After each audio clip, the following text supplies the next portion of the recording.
The tax assessor had written the value of the little library in blue ink, and the value was 0. Not low, not $1. 0, 11 feet of ivy over the arched door, a red condemnation notice stapled to the frame, a fieldstone building the size of a 2-car garage on the dying edge of an Ohio mill town, and beside it, in the county's tidy hand, the words demolition scheduled. It was the only thing in her husband's estate that his own lawyer had not bothered to fight the bank for. It had come down, along with a debt she could not read the bottom of, to a woman named Eleanor Voss, who was 58 years old, who had exactly $82 in her purse, a folding chair in the trunk of a borrowed car, and 31 years of marriage she was no longer certain she had ever understood. She had come to sign the papers that would knock it down. That was all.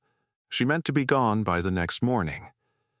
But what Eleanor found behind the third shelf from the window, amid the cold and the dust of a building nobody wanted, would make an entire town remember a man even his own wife never truly knew. And before this story ends, you will learn why, for 30 years, a lamp burned in that window every single night, and who, in the end, it had been lit for. Before we begin, take a moment to subscribe and tell us in the comments where in the world you are listening from tonight.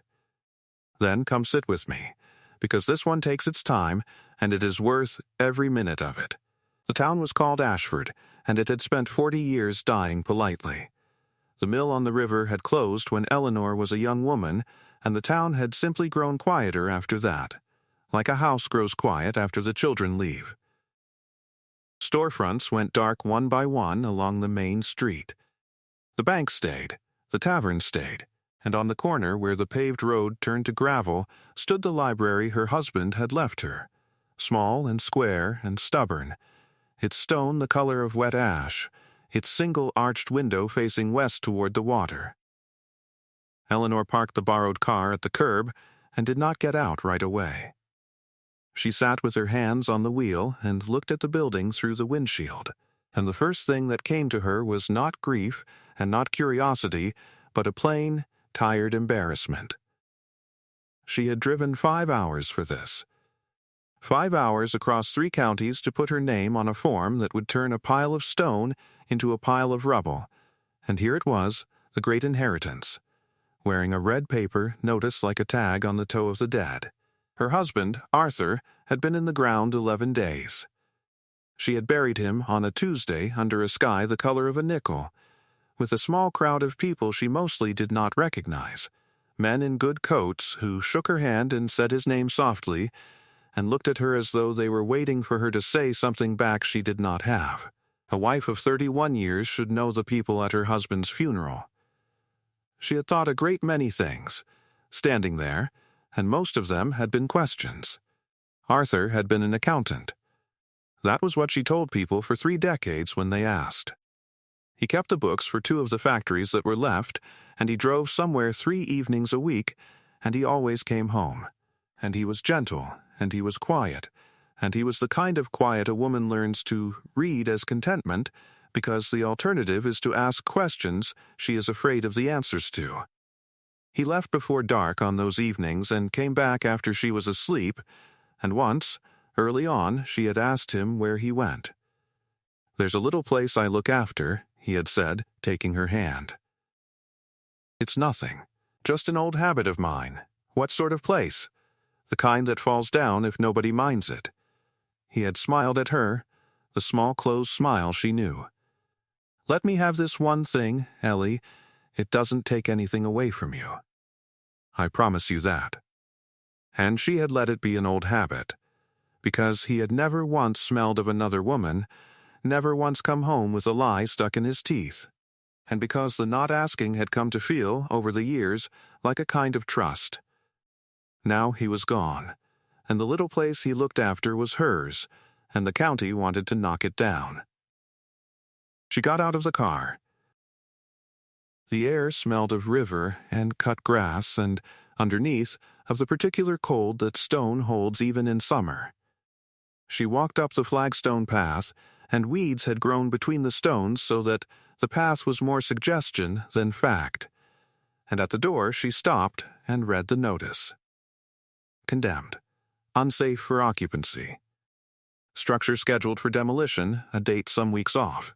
A telephone number for a county office.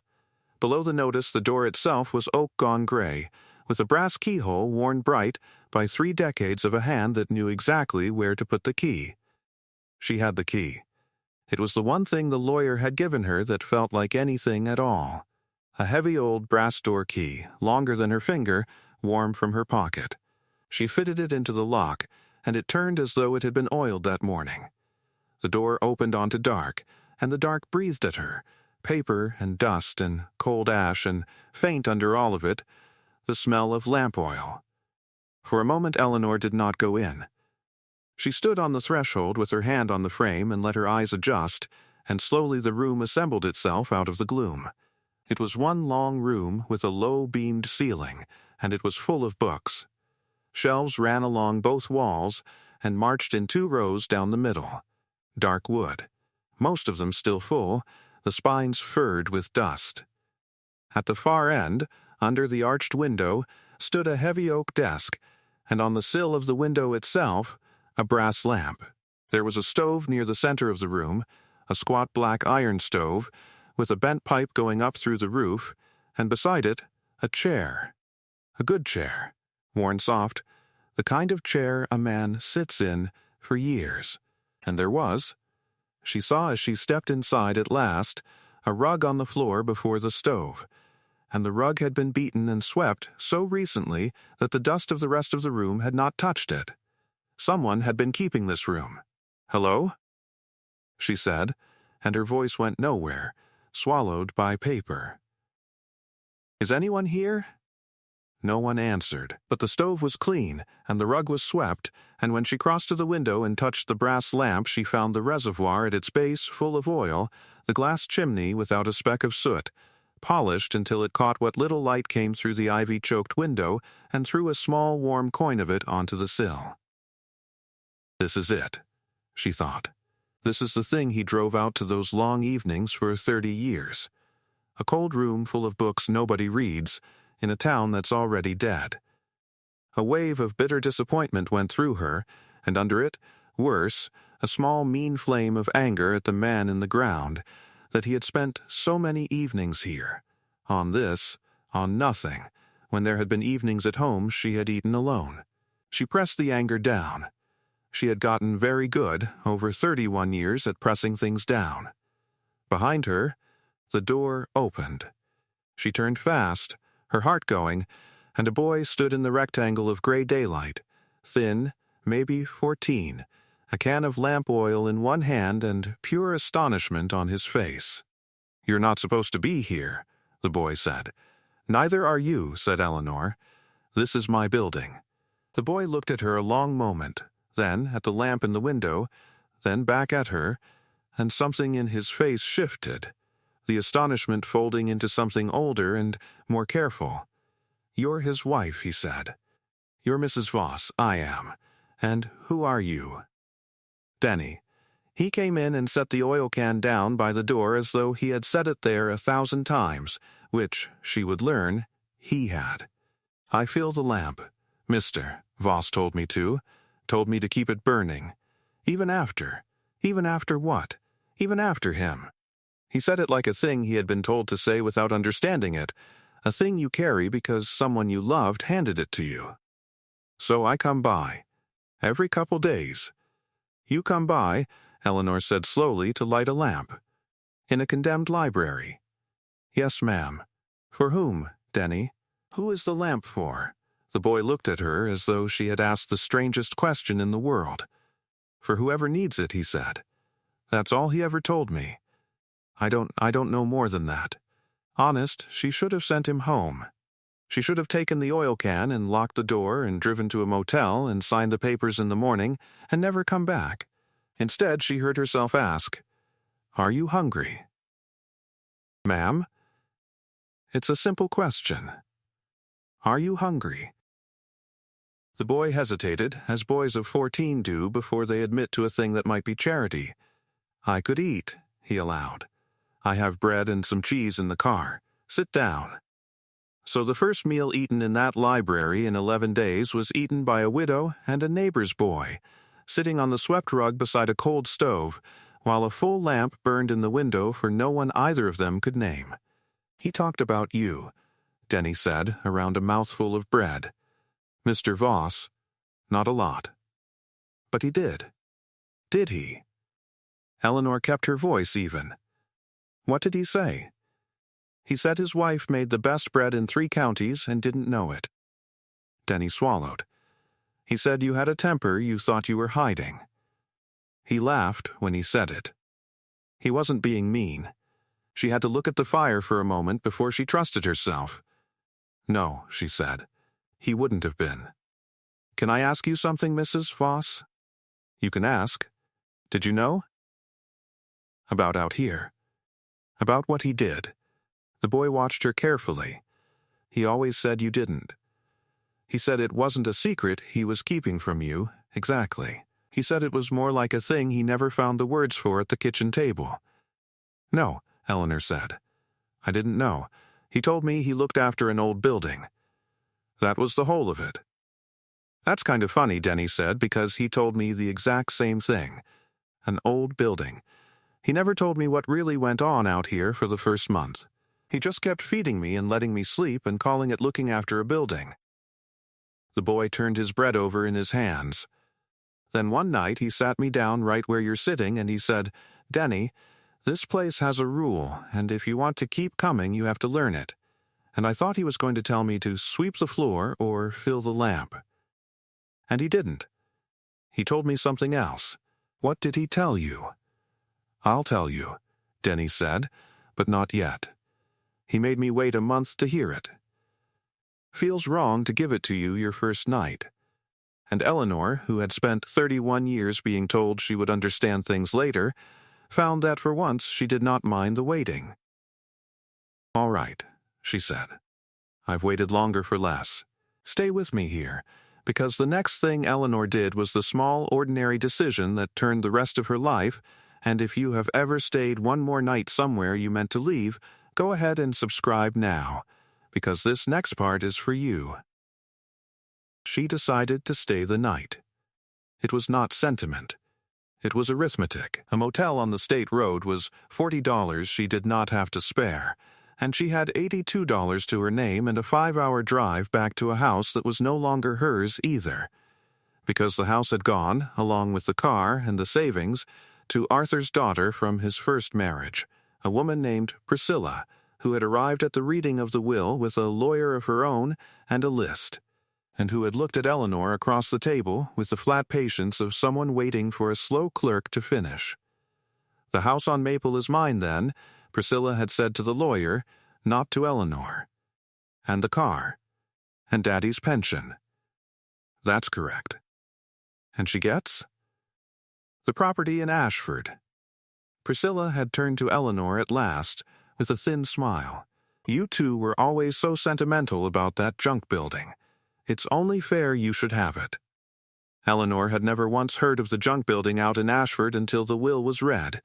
So she stayed, because $40 was $40, and because Denny showed her how the old stove drew if you cracked the flue just so, and because there was a cot. She found it folded behind the reference desk, a narrow iron cot with a clean wool blanket, as though the room had been expecting a guest. That gave her pause. A folded cot with a clean blanket in a condemned building. She stood looking at it a long while before she made it up. Denny left at dusk. Before he went he lit the lamp, and he did it with a small ceremony that undid her a little to watch. He trimmed the wick, touched a match to it, set the chimney back with both hands, and stood a moment looking at the flame as a person looks at a grave. "Good night, Misty Voss," he said, so quietly she almost missed it. Then he caught her looking, and colored.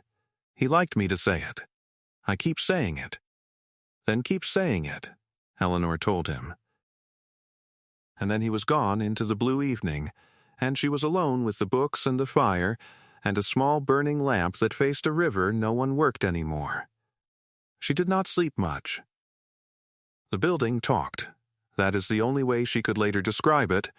The building talked all night. Small settling sounds, the tick of the cooling stove, the whisper of ivy on glass. And once, deep in the dark, when she got up to add wood to the fire, she stepped on a floorboard near the middle of the room, and it did not creak. It sang. A single low note, clear as a struck glass, that hummed up through the sole of her foot and hung in the air a moment before it faded. She stood very still. She lifted her foot and set it down again on the same board, and again it sang. The same low, clean note, and no other board in the room did anything but creak. She knelt and ran her hand along it in the dark and felt nothing. An ordinary plank, a little wider than its neighbors, worn smooth in the center as though a great many feet had crossed it at exactly that spot on their way to somewhere. On their way to where? There was nothing there, only the middle shelves, the third one down from the window, tall and dark and full of books. She went back to the cot. At first light, she told herself, she would call the county, sign whatever there was to sign, and go. First light, and then gone. She did not go at first light. Because in the gray first light, when she got up stiff and cold and went to the desk to look for a telephone, she found instead, in the wide shallow drawer, a thing that made her sit down slowly in Arthur's worn chair. A mug. An ordinary white mug, chipped at the rim. Beside it a small tin of tea, a spoon, a folded cloth, and behind those a photograph in a cardboard frame. A much younger Arthur standing before this very door, before the ivy, holding the brass key up to the camera and laughing. Actually laughing. A laugh she had seen from him, perhaps a dozen times in all their years. She had married a man who laughed like that somewhere she had never been. She wept then, sitting in his chair, and it was not clean grief. It was tangled all through with the old anger and with something new and colder, which was fear. Fear that she had spent 31 years beside a locked door, and that the man behind it had loved her. She truly believed he had loved her, but had never once let her in. When she had wept herself out, she wiped her face and looked at the room in daylight, and she saw it differently. She noticed the hooks by the door, 3 of them, at 3 different heights, one low enough for a child. She counted not one chair but several, tucked here and there among the shelves. She noticed that the reference desk had a false modesty about it, a panel below that did not quite match the grain. And she noticed that the third bookcase down from the window, the tall one the singing floorboard led to, stood a finger's width, proud of the wall at one edge, as though it had been pulled out once and never quite pushed flush again. Eleanor got up. She crossed the room, stepped on purpose onto the singing board, and it sang, and she stood before the third shelf and put her hands flat against the books. The whole bookcase swung. It swung out on a hinge as smooth and silent as the front door lock, an inch too easily for something that size. Like a thing swings when it has been swung 10,000 times, and behind it, set into the fieldstone wall, was a cavity the size of a closet, and Eleanor Voss stood at the mouth of it in the cold morning and looked at what her husband had hidden for 30 years. And somehow, before she understood a single thing about it, she already knew that this was not the end. This was only the door.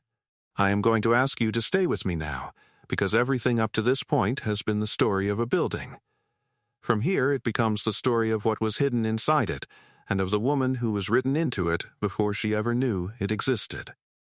If you've made it this far into the story, you already know it's the kind worth finishing, so settle in and let us go through that shelf together. The cavity was not full of money. That was the first thing. And the strangest. Eleanor had let herself imagine, in the seconds before, some justification for 30 years of evenings, gold, cash, a stack of bonds, something a man might do secret work to gather. Instead, she found books. More books. But these were not printed books. They were ledgers, cloth-bound, a dozen or more, standing in a neat row on a stone shelf, their spines soft with handling. Beside them sat a coffee tin, and when she lifted it, it was heavy, and when she pried the lid it was full of dimes and quarters and folded bills, Not a fortune, a few $100 perhaps, the small, careful savings of a man who saved toward something. And behind the tin, tied with string, was a bundle of library cards, the old cream-colored kind, with a pocket and a line for a name, and every card had a name on it, and not one of them, she would find, appeared anywhere in the town's record of who had ever borrowed a book. She took the first ledger to the desk and opened it by the light of the window and began, slowly, to understand. It was a list. On its face, the dullest thing in the world, names and dates in her husband's small, careful accountant's hand, running back 30 years, page after page. But beside each name he had written a line or two, and it was the lines that stopped her breath. The first was dated a January 30 years gone, A. millwright, laid off in November, 3 children, wife gone to her mother's. Slept by the stove 4 nights, sent him to the foreman at the brickworks with a note. He starts Monday. Not charity. A man worth remembering. The second, a girl, 16, would not say her name, and so I did not ask. Bruise on her jaw the shape of a ring. 2 weeks on the cot. Put her on the morning bus to her aunt with fare and a sandwich. She wrote once. She is well. A name worth keeping. The third, the fourth, the 40th. A man who lost his house to the bank and needed a warm room and an address to put on a job form. A widow with no heat in February. A boy, and here Eleanor's hand went still, because the boy was described as thin, 14, sleeping in the churchyard, would not go to the county home, and the date was only 3 years old. And she did not need to be told the boy's name was Denny.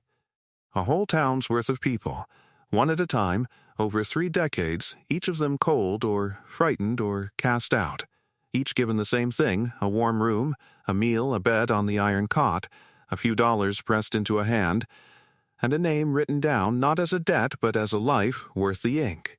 Her husband, the quiet accountant who drove out several nights a week to look after nothing, had been running a refuge, a secret, unadvertised, after-hours refuge for the discarded people of a dying town, out of a library the county had already written down as worth 0, for 30 years. And he had never told a living soul at home, because she understood this slowly, turning it over, because a thing like that only works if it stays quiet, and Arthur had understood quiet better than any man alive. Eleanor sat with the ledger open on her knees, and the lamp burned in the window, and for the first time in 11 days she did not feel like a woman shut out of her husband's life. She felt like a woman standing at the edge of it.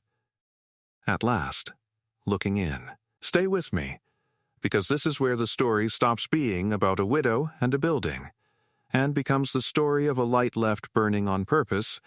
And if your own life has ever been changed by a stranger's quiet kindness, subscribe now and tell me about it in the comments. Because Arthur kept a book of exactly those, and I think he would have wanted to hear yours. She read for hours. She forgot the county and the papers in the drive home. Denny came at midday with more oil and found her at the desk surrounded by open ledgers, and he did not seem surprised she had found the shelf. He seemed relieved, as though a weight he had been carrying alone had finally been set down where a grown person could hold the other end of it. He showed you the room, Eleanor said. It was not quite a question, when he took me in. Denny sat down across from her, careful, formal, a boy who had learned his manners from a quiet man. He said the room had a rule. Said if I wanted to stay, I had to learn it. What was the rule? Denny looked at the singing board in the floor. He said the light in the window doesn't mean the door is open. He said it means the door was never locked to begin with. He said there's a difference between those two things, and someday I'd know what it was. And do you know? No, ma'am. Not yet. The boy said it without shame. But I keep filling it anyway. I figured if I kept doing it, someday it'd make sense.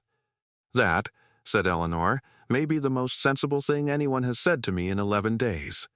Over the next days, and she stayed, she called the county from the tavern's telephone and asked for the demolition to be held, and a board clerk told her she could file for a stay, and gave her a date. And she wrote it down and did not let herself think about how she would pay for anything. Over the next days, Eleanor read every ledger in the cavity, and she learned the shape of her husband's second life a little at a time. She learned the coffee tin of coins was not savings. It was a fund. Arthur had written it into the ledgers in his precise hand, money left behind by people who came back years later, on their feet again, and pressed it into his hand and asked him to keep the light burning. The millwright with 3 children had come back. The girl on the bus had sent a money order every Christmas for 20 years, signed, "Only remember me." The fund bought the oil and fed the stove, and once paid a bus fare for a family of 4 to reach a brother in Kentucky. It went out as fast as it came in. Arthur had never let it grow, because a refuge that hoards is not a refuge. She learned the false panel under the reference desk hid a second, smaller box, and inside it were the letters, decades of letters, from people who had slept on that cot and moved on into lives, writing back to the quiet man who asked for nothing, not even to be thanked in public. "Dear Mr. Voss, you will not remember me. Dear Mr. Voss, I named the baby after no one you'd know, but she's warm tonight because of you. Dear Mr. Voss, I finally understand what you meant about the light." And she learned, on the 5th day, that she was not the only one who now knew the building was worth something. She was reading at the desk in the late afternoon when a truck pulled up outside, a big silver truck, new out of place on that gravel edge of a dead town. 2 people got out. One was a man in a good coat with a leather folder under his arm and the smooth, impatient face of someone who bought and sold things for a living. The other was Priscilla. Eleanor's stepdaughter came up the flagstone path without hurrying, stepped over the notice on the door like it was a puddle, and pushed the unlocked door open. She stopped when she saw Eleanor at the desk, then smiled the flat, patient smile. "You're still here," Priscilla said. "I am. This building is scheduled for demolition. I filed for a stay." Priscilla's smile did not move, but the man behind her shifted his folder and spoke in the pleasant, carrying voice of someone who has said the same thing many times. "Mrs. Voss, my name won't mean a thing to you, but I represent a group that's assembled the whole corner, the mill lot, the bank's parcel, the road frontage. Your little building is the last piece. We're prepared to be generous, very generous, for a condemned structure worth, on the county's own books, nothing. It isn't for sale," said Eleanor. "Everything's for sale," the man said, still pleasant. "Especially when the alternative is watching the county knock it down for free and mail you the bill for the debris. You do know about the lien? The back taxes? The bank's note your husband secured against this parcel 11 years ago and never fully cleared?" He let that sit. "You're a widow with, I'm told, very little. We're offering a way out of a hole you didn't dig. I'd think hard, if I were you, before I turned that down over sentiment for a pile of stone." And Priscilla, who had said nothing, walked slowly down the center of the room, past the stove, past the swept rug, and stopped. Eleanor's heart went cold in front of the 3rd shelf from the window, the one standing a finger's width proud of the wall. Priscilla tilted her head. "What's behind this one?" she said. "It doesn't sit right." "Books," said Eleanor. "It's crooked. It's an old building. Everything in it is crooked." Priscilla looked at her a long moment, and in that look Eleanor saw the whole of it. That her stepdaughter did not want a warm room for cold strangers, did not want a light in a window, did not even particularly want this stone building. That Priscilla wanted only what the man in the good coat wanted, which was to turn a quiet good thing into a fast clean sum and be gone. "We'll leave the offer," the man said, laying a card on the desk. "It expires Friday. After that the demolition proceeds. And believe me, Mrs. Voss, you do not want to be standing inside a condemned building the morning the county's crew arrives with a machine." He said it kindly, which made it worse. They left. The silver truck pulled away, and the room was quiet again, and the lamp, which Eleanor had lit at noon out of a habit she did not examine, burned steadily against the coming dark. Denny came out from the stacks where he had gone silent the moment the door opened. "They can't," he said. His voice shook. "They can't knock it down. Where would people—" He stopped. His eyes were wet and furious. "You won't let them." "Will you?" "No," Eleanor heard herself say, and it came out steadier than she felt. "I won't." "How?" the boy demanded. "You said you don't even have— How are you going to stop a hole I don't know yet?" she admitted. "But your Mr. Voss did not spend 30 years building something to leave it standing on nothing but hope. He was an accountant, Denny. Accountants leave a paper trail. I just have to find where he hid it." She did not sleep that night either. And when Denny had gone home and the lamp burned alone, she took down the last ledger, the newest one, the one Arthur had been keeping when he died, and she read it to the last written page, and near that last page, she found her own name. Now stay very close to me, because this is the part the whole story has been walking toward, and it is the reason a lamp burned in that window for 30 years. This is the last shelf. There is nothing behind it now but the truth. The entry was dated a January 31 years gone. The ink was the oldest in the book, gone brown at the edges, and the hand was younger, less careful. A man not yet 40 writing something he did not know he would spend the rest of his life protecting. It read, "A woman came in from the cold tonight. She would not give a name, and I did not ask, as I never do.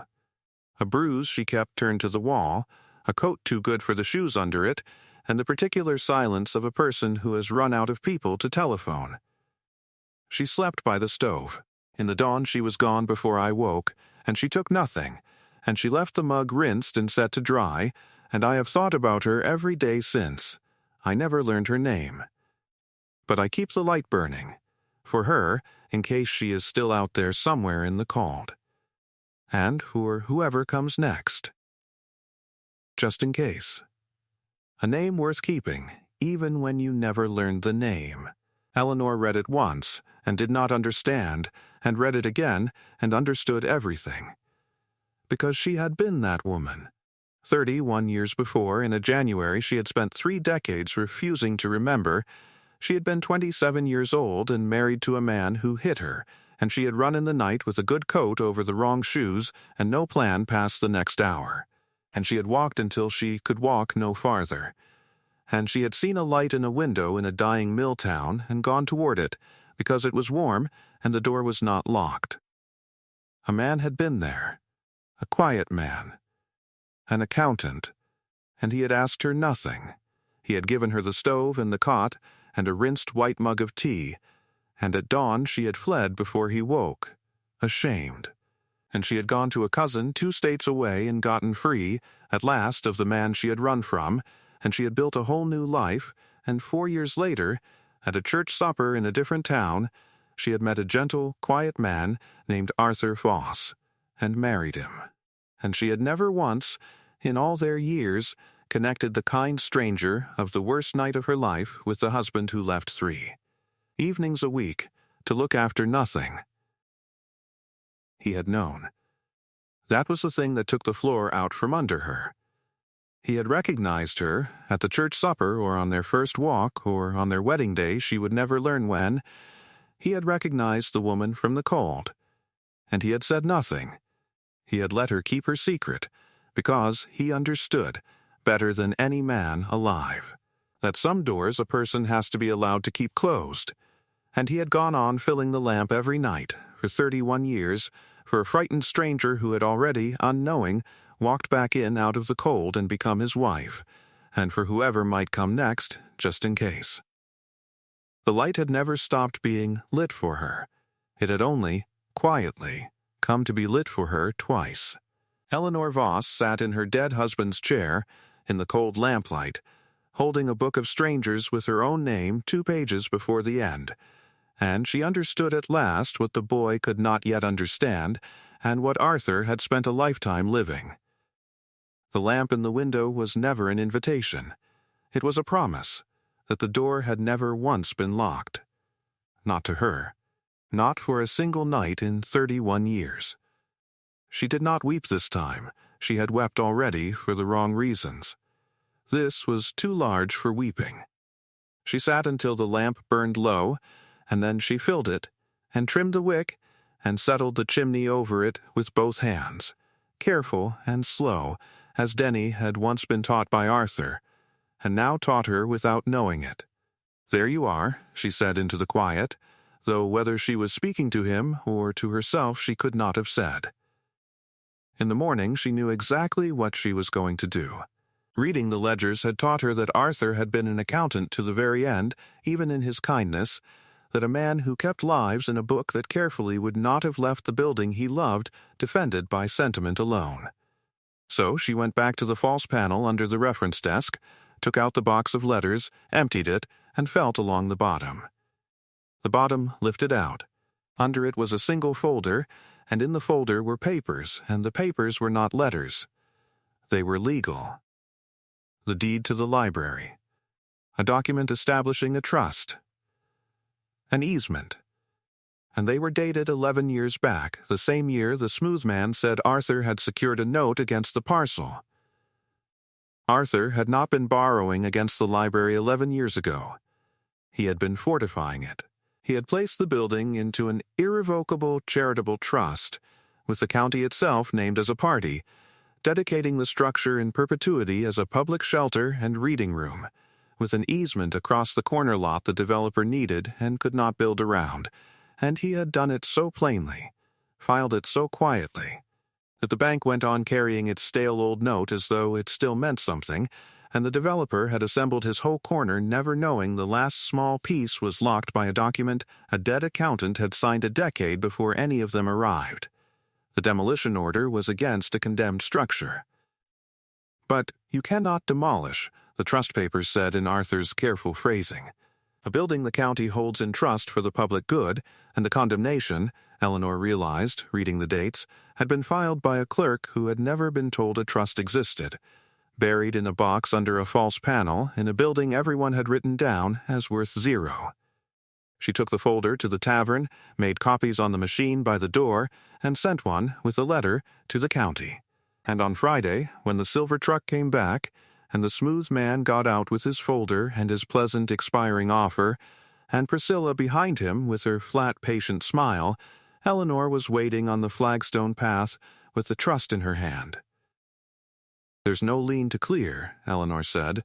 "There's no parcel to sell. My husband gave this building away 11 years ago. To the town. To everyone. It's held in trust." The man frowned. Mrs. Voss read the easement. "I've marked the page for you." She held the papers out. "You've spent a great deal of money assembling a corner around a building you were never going to be able to move." He was an accountant. A very good one. He just kept the books for something other than money. The man took the papers. She watched his pleasant face come apart, one small muscle at a time, into the plain gray look of a person who has made an expensive mistake. "This can't be filed," he said. "This would have shown in the title search." Then perhaps, Eleanor said, someone was paid not to look too closely at a worthless building. And then, and this was the part she had not planned, the part that undid the whole scheme cleaner than any lawyer could have, Priscilla snatched the papers from his hand and read them herself, and her flat patience broke. "You told me it was clear," she said to the man, her voice climbing. "You told me the old man's paperwork was a mess, and the county would knock it down and we'd split the corner. You said she was too broke and too grief-blind to fight it." "I didn't know about any trust," the man said, to his shoes. "You've had me chasing a building my father locked up 11 years ago." Priscilla was shouting now, out loud, on the gravel path, in plain daylight. "You knew there was something. You knew enough not to look for it. Didn't you? Didn't you? Keep your voice down." "I will not keep my voice down." She rounded on him, and it all came out of her own mouth in the open air. You promised me a clean corner and a fast sale. And you knew the whole time that if anyone actually opened his files, this fell apart. You just bet a grieving widow never would. There it was, exposed, that they had counted on Eleanor being too poor and too grief-blind to find what her husband hid, that they had planned to grind a refuge into a corner lot, and that they had lost not because Eleanor was clever, but because Arthur had been kind enough, and quiet enough, and careful enough to protect the good he did from exactly these two people, 11 years before either of them thought to want it. They did not stay long after that. There is nothing to say, on a gravel path in a dying town, once the money has walked out of a scheme. The man left first. Priscilla stood a moment longer, looking at the ivy-choked stone and the lamp burning in the window, and for just a moment Eleanor thought she might ask something. Ask about her father. Ask what was inside. Ask why a man would give a thing away instead of leaving it to his own blood. "I never understood him," Priscilla said at last. "Not once. My whole life." "No," said Eleanor gently. "I didn't either. Not until this week." Priscilla looked at her, and something moved behind the anger, something that was almost grief, the grief of a person standing outside a lit window, looking in at a warmth she had never been shown how to enter. Then she got in the truck and was gone, and Eleanor found to her own surprise that she was sorry for her. Then it was quiet, and it was only Eleanor and the boy and the building and the light. The county, once it understood what it held, did a slow and grudging and finally decent thing. It lifted the condemnation. It had no money to fix the roof, but it did not stand in front of anyone who did, and word went around Ashford like word goes around a small town, over fences and coffee cups, that old Voss's library was Voss's no more. It was the town's. It had been the town's all along, and did you hear what he'd been doing out there? All those years? They knew now. That was the thing Eleanor had not expected, the thing Arthur had guarded against his whole life and could not guard against once he was gone. The town found out. The girl from the morning bus, gray-haired now, drove 4 hours to stand in the doorway and weep. The millwright's 3 children, grown, arrived with their own children and a truck of lumber and re-shingled the roof in a weekend and would not take a dime for it. People Eleanor had never met knocked on the unlocked door and stood in the long room among the books. "I slept here once," an old man told her, turning his hat in his hands. "19 and scared and no place to go. Your husband gave me his own supper and never said a word about it after. I've wanted to thank him for 40 years and I never had the nerve." "Is he?" "He's gone," Eleanor said. "But he wrote you down. Every one of you. Would you like to see your name?" The old man went very still. "He wrote me down?" "In a book, with a line about you. Come and read it." She opened the ledger to the winter he had named and ran her finger down the brown ink until she found it, and turned the book to face him. The old man bent over it, and his lips moved, and then his hand came up over his mouth. "That's me," he whispered. "That's the whole of my life, right there in one line." A boy, 19, would not say where he ran from. Fed him and gave him the cot. Sent him on with bus fare and a name to ask for at the rail yard. He looked up, and his eyes were streaming. "I got that job at the rail yard. I worked it 41 years. I raised 4 children on it, and he never once told me he was the reason. He just wrote it down and let me go and never said a word." "That was his way," Eleanor said softly.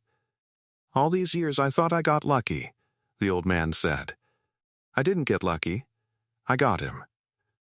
He touched the ledger with one finger, gently, as you touch a thing that might vanish. "Can I bring my grandson? I want him to see this, to see there was a man who did all this and asked for nothing, so he knows a thing like that is real and walks the earth. Kids today think nobody's kind for free. I need one of them to know better." "Bring him," said Eleanor. "Bring him tomorrow. The door will be open." and she put the kettle on the stove and made the old man tea in the chipped white mug, and understood, watching him hold it in both hands, exactly what the mug had always been for. An entire town remembered a man his own wife had never truly known. And his wife, who knew him now, stood in the middle of it all and kept the door open. She stayed. Of course she stayed. There was never really any other end to it. She sold nothing, because there was nothing to sell and nothing she wanted more than this. She moved the folding chair in from the car, and then, in time, a few more things, and she learned to bank the stove for the night, and to trim the wick and keep the coffee tin fed, and she opened the reading room 3 days a week and left the door unbolted the other 4. Because a burning lamp is not an open door, it is only a promise that the door was never bolted in the first place. And she had finally, 31 years late, come to understand the difference. Denny still comes. He is not 14 anymore, he is nearly a man, and he fills the lamp less often now because Eleanor fills it herself most nights, but he comes. And he is going to the county college in the fall, the first in his family, and it was the fund in the coffee tin that made the first payment, entered in the newest ledger in Eleanor's own hand, not as charity but as a promise kept. You know what he'd say, Denny told her once, standing in the doorway with the oil can, looking at the flame. If he could see you keeping it going, tell me. He'd say it was about time somebody made him some decent bread out here. The boy grinned, and then the grin went soft. He'd be glad it was you, Mrs. Voss. He always said the light was yours. I thought he meant the building. I didn't know he meant something else. Neither did I, Denny, she said, for 31 years. Neither did I. The boy was quiet a moment.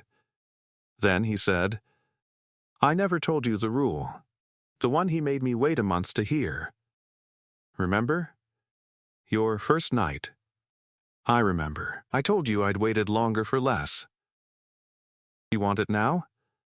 I think, Eleanor said, I already know it. But I'd like to hear you say it anyway.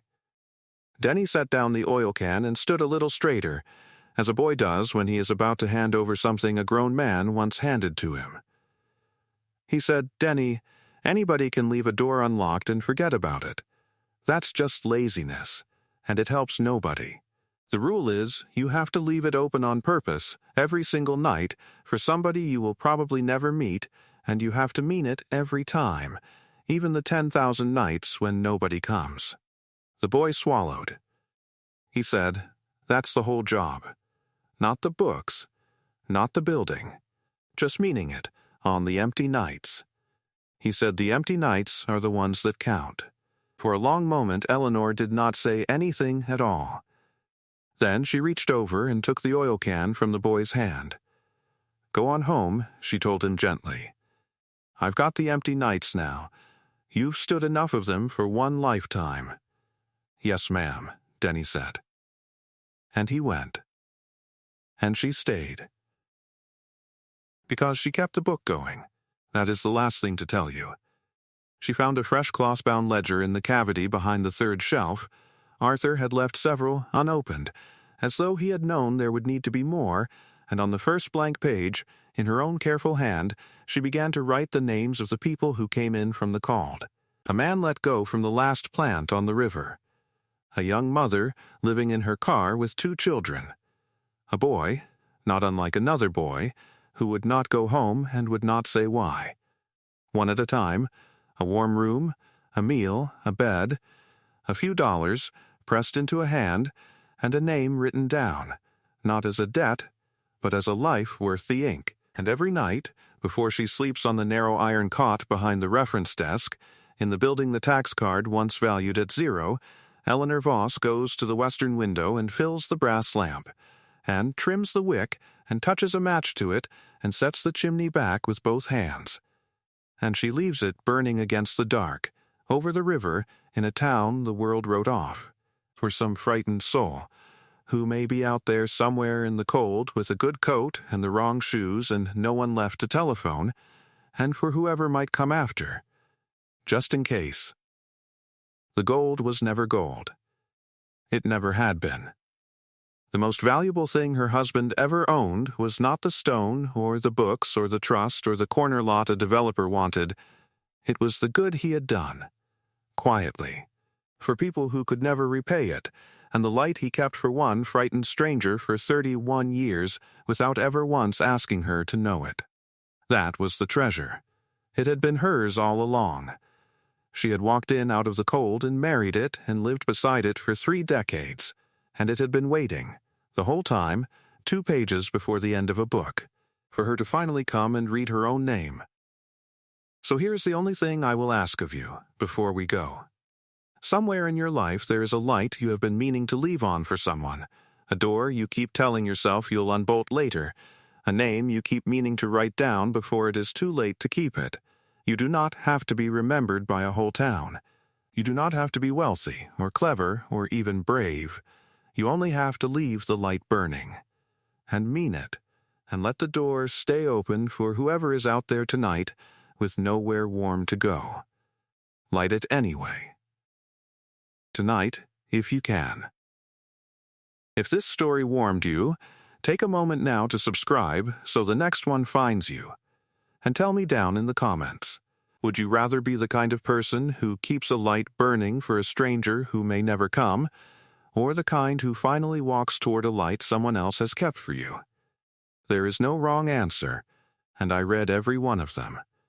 I will keep the light on here for you, the way a quiet man once kept it for a stranger who did not yet know she would spend her whole life being loved by it. The lamp is filled. The door is open. Good night, and thank you for sitting with me all the way to the end.